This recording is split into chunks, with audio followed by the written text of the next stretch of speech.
Good morning, Coach Craig here. If you are indecisive about something, start with the ideal outcome.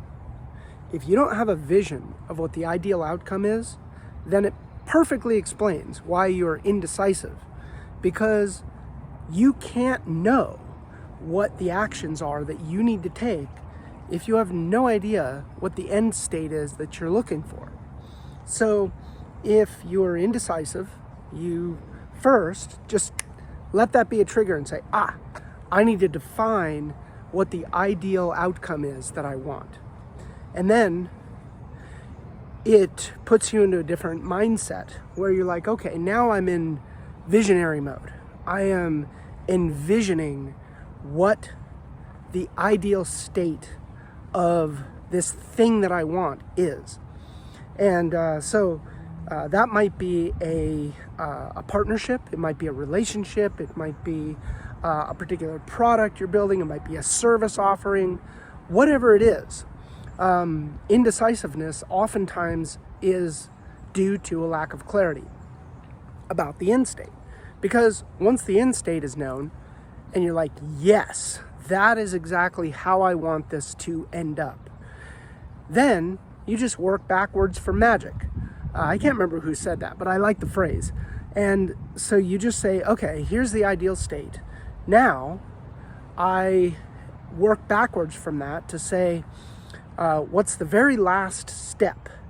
What's the very last behavior that I would have to engage in order for that ideal outcome to occur? Okay, cool. And then what's the step before that? Okay, what's the step before that? Et cetera, et cetera, et cetera, back to where you are currently. And so that clarity is going to eliminate the indecisiveness. It's going to create energy for you, because indecisiveness is a vampire. It sucks your energy out. And your indecisiveness is not passive. It's very active. It's this oscillation between all of the possible options. It's like you're just bouncing around all of the possibilities, right? And so you have this freedom and this decision space, and this indecisiveness is like, hey, I haven't clarified what the end state is, so I have no idea how to traverse that decision space.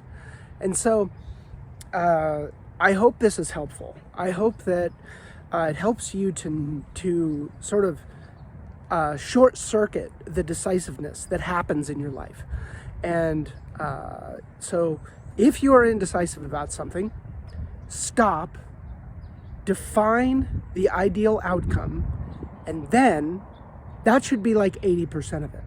Once you define the ideal outcome, most of us who are successful entrepreneurs, have been doing this for a while, have the ability to say, aha, I know what the ideal outcome is, and I know what actions and behaviors I need to take in order to get to that.